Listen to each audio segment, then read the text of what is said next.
Oak Ridge Estates was the kind of neighborhood that looked perfect on the surface: manicured lawns, tree-lined streets, and elegant homes with picture-perfect porches.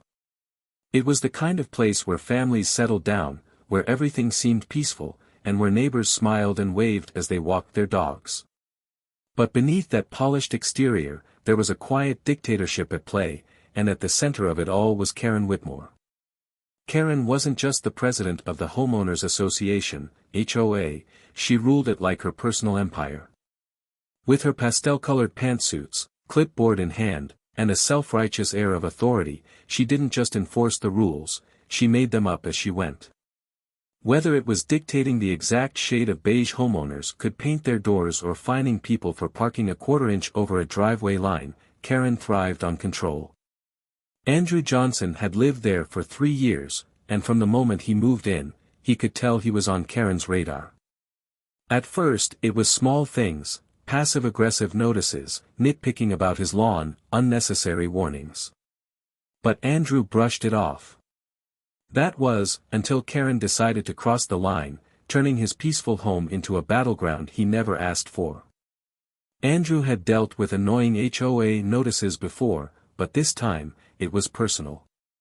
He had just come home from a grueling 12-hour shift, exhausted and eager to unwind with a cold drink and his favorite chair on the back porch. But the moment he stepped onto his property, his stomach tightened at the sight of a bright orange violation notice slapped onto his front door. That sinking feeling turned into pure outrage when he read the reason. Unauthorized residency, unapproved guest. Fine, $1,500. Immediate compliance required. His mother, Diane, had arrived for a short visit, a retired schoolteacher in her 70s, coming down from Chicago to spend a few days with her son. A simple, innocent visit. And now Karen had turned it into a violation. Andrew's hands clenched the paper as he stormed inside, finding Diane in the kitchen, visibly upset, gripping a cup of tea with trembling hands. "Mom, what happened?" Diane sighed, her lips pressing together as she set her tea down. "That woman. Karen. She came to the door first thing this morning, demanding I fill out some guest permit form. Said it was policy and that she had to document who was staying in the neighborhood." Andrew's jaw tightened. "That's not a real rule. I read through the HOA bylaws when I moved in. There's nothing about guest permits." Diane scoffed. "I knew it. But she acted like it was law. Told me she was issuing a fine since we failed to comply. Then she had the nerve to say it was for the safety of the community. Like I'm some kind of criminal." Andrew felt a slow, burning rage settle into his chest. He had put up with Karen's petty nonsense before, but this? Fining his mother? Treating her like an intruder? That was the final straw. Slamming the notice onto the counter, he grabbed his laptop. "She wants to play games. Fine. But she has no idea who she just picked a fight with." Andrew barely slept that night. He sat at his kitchen table, the dim glow of his laptop casting shadows across his face, his mind racing with frustration and determination. If Karen thought she could bully his mother, she was about to learn just how wrong she was. With his coffee gone cold beside him, he combed through every HOA document he could find: bylaws, amendments, homeowner agreements, anything that might mention this so-called guest permit. Page after page, line after line, nothing. No mention of overnight guests requiring approval, no rules about needing permits for family members staying over. Karen had made it up. A slow smirk curled on Andrew's lips. If she was fabricating rules, she was breaking HOA regulations herself. And if she thought she could fine him for a non-existent violation, she had another thing coming. But Andrew didn't stop there. He pulled up state laws on homeowner rights and HOA limitations. Then he sent out 3 emails, one to the Georgia Department of Community Affairs, one to a local housing rights attorney, and one to the state HOA regulatory board. He wasn't going to wait for Karen to drop the fine. He was preparing for war. The next morning, as he sipped his coffee, his phone buzzed with an email from the HOA board. Subject: HOA Guest Permit Inquiry. Dear Mr. Johnson, your concerns regarding the guest permit requirement will be addressed at our upcoming HOA meeting. As a reminder, all homeowners are encouraged to participate in discussions regarding neighborhood policies. The next scheduled HOA meeting will take place on Tuesday at 11 a.m. We hope to see you there. Andrew scoffed. Karen's classic move. She had scheduled the meeting in the middle of a workday, ensuring that most homeowners wouldn't be able to attend.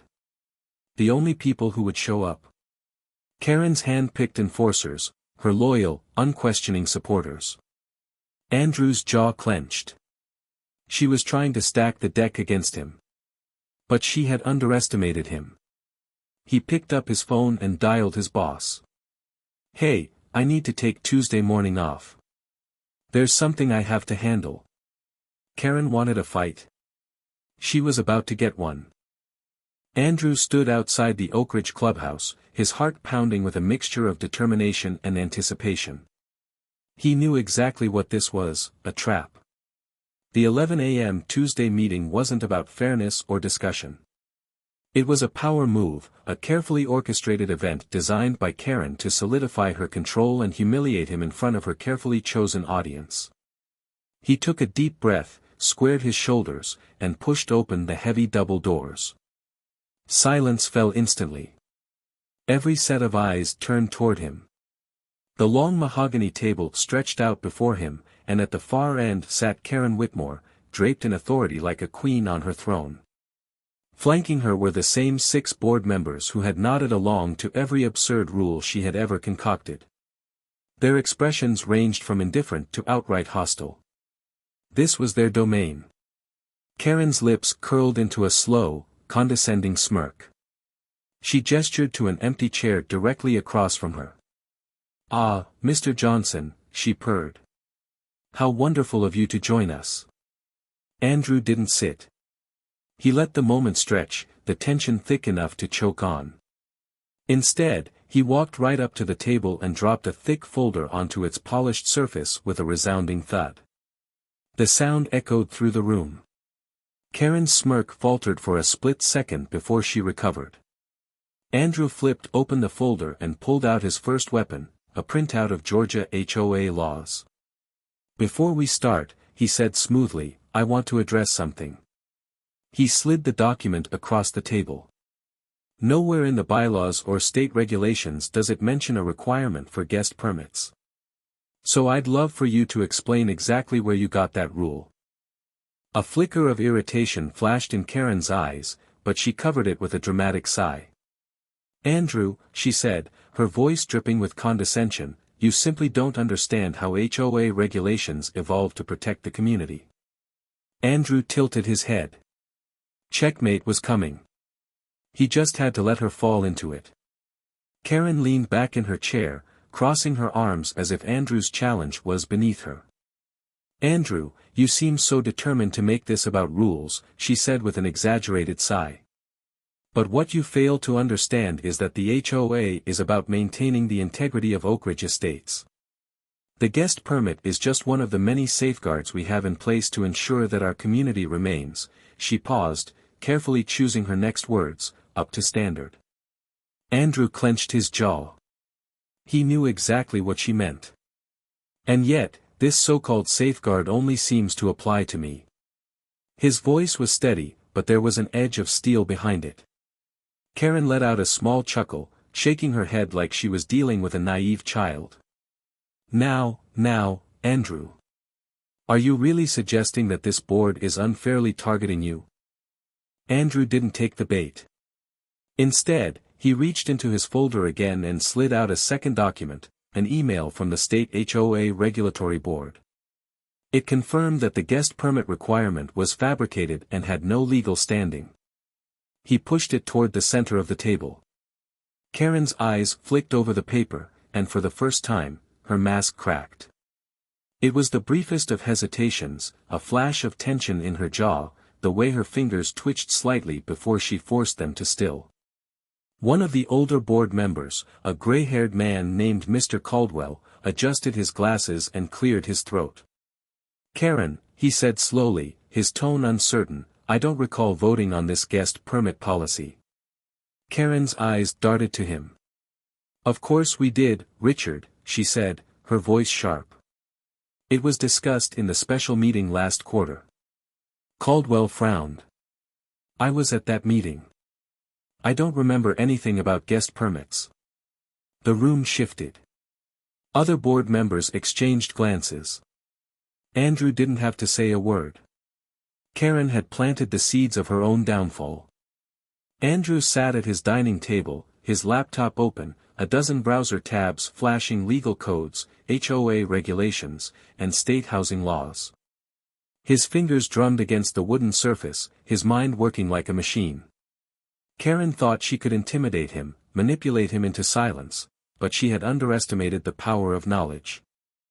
That night, Andrew sent emails to state housing authorities, consumer protection agencies, and even a civil rights lawyer.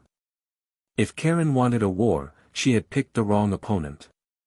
By the time the sun rose, Andrew had compiled a thick folder of legal documents, case precedents, and HOA violations. More importantly, he had proof, a list of residents Karen had fined under imaginary rules, all of them conveniently either new homeowners, minorities, or single parents. Karen's reign had always thrived on fear. People were too exhausted, too isolated to fight back. But Andrew refused to be another silent victim.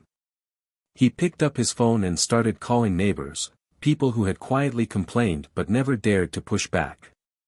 One by one, they responded. The elderly couple who had been denied their wheelchair ramp. The single mother fined for her brother staying over. The family who had been forced to repaint their house for violating community standards. By noon, Andrew had a list of signatures, homeowners ready to take a stand. The HOA board had always been Karen's personal kingdom, her private court where no one questioned her decrees. That was about to change. When Tuesday morning arrived, Andrew walked into the HOA meeting with an army behind him. The board members, usually composed and in control, suddenly looked uncertain as more and more homeowners filed in, filling every seat. Karen's smirk faltered. She was losing control, and she knew it. Andrew placed his thick folder on the table with a deliberate thud, locking eyes with Karen. "You've ruled this community unchecked for too long," he said, his voice calm but resolute. "That ends today." For the first time, Karen was the one on the defensive. And Andrew? He wasn't stopping until justice was served. Karen sat at the head of the long mahogany table, her nails tapping rhythmically against her clipboard, a nervous tick she tried to disguise as confidence. The HOA board meeting wasn't going as planned. She had expected Andrew to show up alone, maybe with a few grievances, easily dismissed with legal jargon and passive-aggressive charm. But this? The room was packed.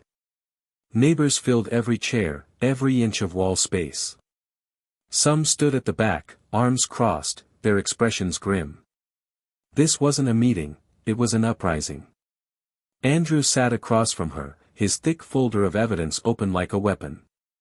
"Let's talk about selective enforcement," he said smoothly, sliding a document across the table. "You claim guest permits are mandatory, yet no one here has ever had to file one, until my mother came to visit." A murmur rippled through the crowd.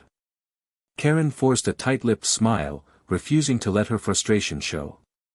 "The board has the right to update policies as needed. This is about security, not targeting individuals." Andrew didn't blink. "Then why did you fine a single mother for housing her brother but let 3 other homeowners take in relatives without issue?" Karen's fingers clenched around her clipboard. "That's..." Andrew cut her off, pulling out another paper. "And why has the landscaping budget increased by 40%, yet no one's seen a single improvement? Where's that money going, Karen?" The room fell into dead silence. Even the board members who once blindly followed her were shifting in their seats. Karen's control was slipping. She let out a short, forced laugh. This is ridiculous. These are baseless accusations. Andrew smiled, but there was no warmth in it. Good thing I spoke with the State Housing Authority. They don't think it's ridiculous. In fact, they're launching an investigation. Karen's breath hitched. The walls felt like they were closing in. For the first time, she wasn't the one calling the shots. Andrew leaned forward, his voice calm but lethal. You spent years making people afraid. But today, Karen. Today, the only one afraid is you. Karen sat rigidly in her chair, her perfectly manicured nails gripping the edge of the table so tightly her knuckles had turned white. She had controlled Oak Ridge Estates for years, bending the rules to her will, making people grovel, fear her, respect her. But today, she was losing everything. Across from her, Andrew remained calm, almost relaxed, watching as the HOA board members fidgeted under the weight of his accusations. The evidence he had gathered was damning: fraudulent fines, selective enforcement, misused funds. The very board that had once backed her without question now avoided her gaze, the realization settling in that they had hitched their wagons to a sinking ship. Then came the final blow. The doors to the clubhouse swung open, and a stern-looking woman in a navy blazer strode in, flanked by two officials. Karen Whitmore, she asked, holding up a folder. Karen's throat went dry. Who are you? Georgia State Housing Authority. We've received multiple complaints about your handling of HOA funds, discriminatory practices, and unauthorized rule enforcement. We're here to conduct an investigation. A gasp rippled through the room. Karen's face blanched, but she quickly attempted to regain her composure. This is outrageous. I've done nothing wrong. Andrew tilted his head, his expression unreadable. Then you won't mind a full audit, will you? Karen opened her mouth, then closed it, her breath coming in shallow gasps. She had spent years wielding HOA regulations like a weapon, ruining lives over petty rules, issuing fines with a smug smile. Now, the system she had abused was turning against her. The officials handed a notice to the board. Effective immediately, all HOA financials will be frozen until further review. One of the board members, an older man who had once defended Karen, suddenly stood. Karen, if there's even a fraction of truth in these allegations, we can't have you as president. Silence. Then, the words Karen never thought she'd hear: I motion for Karen Whitmore's immediate removal. It was over. Poetic justice. The very power she had obsessed over was now ripping her apart. And Andrew? He simply smiled, knowing that this time, the rules had worked against her. Karen Whitmore had always been the queen of Oak Ridge Estates. She ruled with an iron fist, demanding compliance, issuing fines like they were royal decrees, and ensuring that no homeowner dared to challenge her authority. But now, she sat alone at the long mahogany table where she once dictated the fate of her neighbors, her power slipping through her fingers like sand in a storm. The meeting room was silent except for the sound of shuffling papers and murmured conversations. The board members, her board members, refused to meet her gaze. Just days ago, they had backed her without hesitation, nodding along as she tightened her grip on the community. Now, with state investigators combing through Oak Ridge Estates' financial records and Andrew's evidence making its rounds, she was toxic. No one wanted to go down with her. Karen slammed her hands on the table. This is a farce, she spat, her voice sharp with barely concealed desperation. I built this community. I have done nothing wrong. Andrew leaned back in his chair, arms folded. Karen, no one's buying it, he said, voice calm but firm. You bent the rules to suit yourself, fined people for non-existent violations, and stole from the HOA fund to cover it all up. The numbers don't lie. Karen's nails dug into the table's surface. But before she could finish, one of the board members, an older woman who had once been her staunchest supporter, cleared her throat. Karen, she said gently, though her voice carried unmistakable finality, "You should resign." For the first time, true panic flickered in Karen's eyes. "No. No, I won't. I refuse." But it was over. The board unanimously voted to strip Karen of her presidency, and in that moment, the unshakable, immovable force that had ruled Oak Ridge Estates finally crumbled. She sat there, stunned, powerless. Andrew met her glare with a knowing smirk. "I told you," he said. "You had no idea who you were messing with." And just like that, Karen Whitmore was dethroned. The weight of victory settled over Andrew like a long overdue sunrise. It wasn't just about him anymore. This wasn't just his battle, it was for everyone in Oak Ridge Estates who had been harassed, fined, and bullied into silence. And now, as he stood outside the HOA clubhouse, watching the aftermath unfold, vindication had never tasted so sweet. Karen Whitmore, the self-proclaimed queen of the neighborhood, was finished. The board had voted her out, the financial records she tried to bury were now in the hands of investigators, and the whispers among the homeowners had turned into open conversations of relief. "Good riddance," one neighbor muttered as they passed by. Another, a father who had been fined over a play set in his backyard, clapped Andrew on the shoulder. "You did what none of us had the courage to do," he said. "Thank you." Andrew nodded, but the best part was still to come. He pulled out his phone and scrolled through his emails. There it was. A final confirmation from the State Housing Authority, an official audit of the HOA funds was underway. That meant Karen wasn't just being removed, she was about to face real consequences.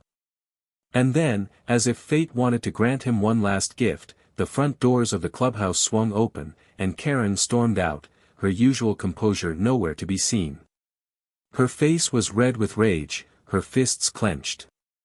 Gone was the smirking, condescending tyrant, all that was left was a woman who had lost everything. "This isn't over," she hissed, jabbing a finger toward Andrew. "You think you've won? You think you can just waltz in here and take everything from me?" Andrew tucked his hands into his pockets, exuding nothing but calm. "No, Karen," he said, tilting his head. "You took everything from yourself." She let out an inhuman noise of frustration, spun on her heel, and stomped toward her car. And as she sped away, tires screeching, the neighborhood seemed to exhale as one. Karen was gone. Andrew turned back to the crowd, to the people who had once feared her but now stood united. He had won, but more importantly, so had they. Karen Whitmore had always seen herself as untouchable, a ruler in a kingdom she built with ironclad rules and unyielding authority. But now, she was nothing more than a dethroned queen, scrambling to hold on to the last remnants of her reign. After her humiliating removal from the HOA presidency, Karen refused to go quietly. Instead of stepping back with grace, she doubled down, sending out desperate emails, frantically knocking on doors, trying to rally her once loyal supporters. But the tide had turned, and no one was answering. The same people who had once feared her now ignored her calls, deleted her messages, and crossed the street to avoid her. Then came the final humiliation. A week after her resignation, the official HOA investigation launched. Financial discrepancies, hidden fees, and years of shady fines were now being combed through by auditors. One by one, former residents came forward with their stories: overcharged maintenance fees, mysteriously increased dues, fines for infractions that never existed. The local paper even picked up the story, turning Karen into the cautionary tale of every HOA horror story in the state.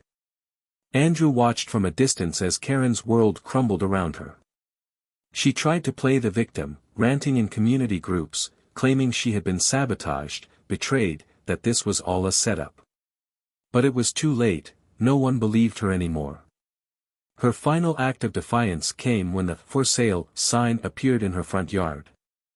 For years, she had tormented homeowners with impossible rules and ever-changing policies. Now, she was the one packing up, forced out of the very neighborhood she once ruled. On the day of her move, Karen walked to her car, her face twisted in barely concealed rage. She caught sight of Andrew across the street, standing on his porch with a quiet, knowing smile. She sneered, her voice a bitter hiss. "Enjoy your little victory, Johnson." Andrew only shrugged, his expression unreadable. "I already am." With one final glare, Karen Whitmore slammed her car door and drove away, leaving Oakridge Estates behind, forever. With Karen gone, something incredible happened in Oakridge Estates. The neighborhood came alive again. It wasn't an overnight change, but it was undeniable. The tension that had once clouded the streets like an oppressive storm had lifted, replaced by something lighter, something brighter. Neighbors started talking again, not just polite nods or cautious hellos, but real conversations. People who had once been too afraid to push back now shared stories, laughter, and even support. The first HOA meeting under new leadership felt different. Evelyn Carter, the newly appointed president, was everything Karen wasn't: level-headed, fair, and willing to listen. She wasted no time revoking Karen's bogus rules, the absurd guest permit policy. Gone. The ridiculous trash bin warnings. A thing of the past. The refunds for years of Karen's fines. Already in motion. It wasn't just about fixing what Karen had broken, it was about building something better. For the first time in years, residents felt ownership over their community. Saturday morning coffee meetups replaced passive-aggressive violation letters. Block parties took the place of boardroom interrogations. Even the landscapers, once an extension of Karen's pettiness, now worked with residents instead of against them. The air felt lighter, freer. As Andrew stood on his porch, watching kids ride their bikes down the street, something Karen had once tried to ban, he exhaled a deep breath of satisfaction. His mother, Diane, sat beside him, a proud smile tugging at her lips. "Told you, baby," she murmured, squeezing his hand. "You didn't just fight back, you changed this place for the better." And he had. Because this was his home, his neighborhood, and now, it truly belonged to the people who lived there, not to an HOA dictator.